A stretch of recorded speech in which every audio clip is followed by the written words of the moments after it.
menggunakan Nijen sebagai salah satu seri kita, dalam hal ini seri keempat. Memang pada awalnya setelah berdiskusi dengan IMI Jawa Tengah dan juga dengan Pak Wali Kota, memang kita melihat banyak gap yang ada di sirkuit Mijen ini.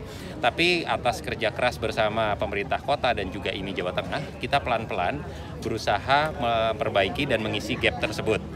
Memang belum 100%, kalau teman-teman lihat sekarang ini masih belum 100%, tapi harapan kami semua, baik dari Pemkot dan juga IMI Jawa Tengah beserta OMM selaku penyelenggara lomba, dan juga dengan TV One selaku partner broadcasting kita melihat bahwa lebih bagus kita berdarah-darah sekarang, kita babak belur sekarang, tapi di tahun-tahun berikutnya kita juga lebih bisa nyaman lagi.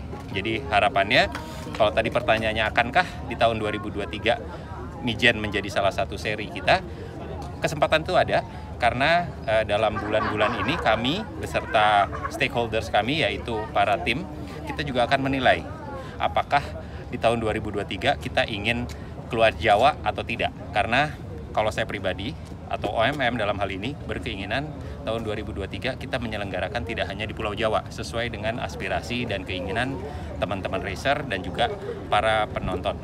Harapan kita seperti itu. Jadi harapannya di tahun 2023 kita bisa selenggarakan di Sumatera, di Kalimantan, di Sulawesi. Harapan kita gitu. Atau bahkan harapan kita juga semua puncaknya kita bisa bikin di Mandalika. Tapi sekali lagi ini masih dalam proses feasibility study. Kita lihat kesiapan dari venue-venue atau sirkuit-sirkuit yang akan kita masukkan ke dalam calendar of event 2023 untuk One Prix. Pak, final 2022 di mana, Pak? Bulan depan kita akan selenggarakan di Tasikmalaya. Tasikmalaya, Pak. Bukan Tasikmalaya. Sentul kecil ya. Di Tasikmalaya. Tahun depan jumlah serinya, Pak? Kejurnasnya kita akan bergerak di antara 4 sampai 5 untuk kejurnasnya. Tapi dari OMM berkolaborasi dengan pemerintah daerah kita akan menyelenggarakan 4 lagi. Jadi total 9 di luar kejurnas. Harapan kita seperti itu. Tapi Jadi, sekali lagi masih ada seri wajibnya gitu ya. Kejurnasnya ya tentu saja ada 4 atau 5. Terus yang lainnya itu mungkin kita bisa berkolaborasi dalam bentuk road to kah, atau kita bikin nomor-nomor atau kategori yang berbeda, CC yang berbeda. Untuk Live TV saya masih berdiskusi dengan pihak TV One untuk yang 4 tambahannya. Tapi untuk kejurnas sudah pasti diambil oleh TV One sebagai official broadcaster. Bisa saja yang 4 lagi kita tidak broadcast secara live di TV, tapi kita pakai live streaming, atau dengan TV lain kita juga masih terbuka. Pak, untuk kejurnas tetap di Jawa aja ya? Enggak, kita kejurnas untuk tahun 2023, tahun 2022 ini masih di Pulau Jawa saja. Tapi di tahun 2023 harapan kita juga minta dukungan dari seluruh masyarakat dan juga dukungan dari tim, bahwa kita berkeinginan membuat di Sumatera.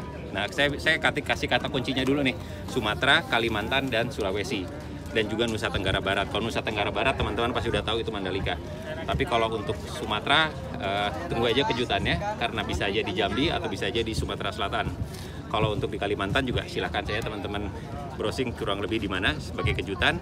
Mudah-mudahan di bulan Desember kita sudah bisa umumkan, karena teman-teman pembalap dan juga mesti latihan, teman-teman tim juga mesti mencari budget untuk lombanya sendiri. Jadi di bulan setelah Tasik kita akan mengeluarkan calendar of event sebelum tahun depan dilaksanakan. Pak, untuk sirkuit Mijen sendiri seperti apa, Pak? Sirkuit ini mempunyai tantangan kalau saya dengar dari para pembalap ya. Jadi para pembalap ini sirkuit yang cepat. Memang kondisi aspal sempat ada challenge di awal-awal, tapi setelah berdiskusi dengan para pembalap dan juga dengan pemilik dari sirkuit ini, itu pelan-pelan bisa kita antisipasi. Jadi kata kuncinya adalah mengantisipasi kekurangan. Seperti tadi saya bilang bahwa kekurangan ini bukan menjadikan kita tidak berbuat apa-apa, karena kita lebih bagus kita berdarah-darah sekarang, sehingga di tahun depan kita bisa perbaiki dan kita bisa datangkan lagi One Prix ke sirkuit Mijen ini. Pak, tentang peluang OMM kejurnas sport nih, Pak. Kejurnas? Sport. Untuk kejurnas sport kita masih belum membicarakan itu sampai sekarang. Tapi tadi saya juga sempat berdiskusi dengan Ketua IMI Jawa Tengah untuk motorsport. Kemungkinan kita akan coba masukkan ke dalam salah satu aktivasi. Jadi keempat yang di luar kejurnas. Rencananya seperti itu. Tapi sekali lagi ini kita harus berkoordinasi dengan kita membaginya adalah competition. Jadi di situ ada Pak Mago dan juga Mas Januar dan juga dengan IMI untuk melihat kesiapan dari venue-venuenya sendiri. Dan juga kita harus berkoordinasi dengan stakeholder kita yang utama adalah tim dan pembalap. Pak, One Prix 2023 clear berjalan, Pak? Berjalan. Pasti positif? Kita akan jalankan. 100%, Pak? Kita akan Enggak, ini jalan. saya menepis isu aja.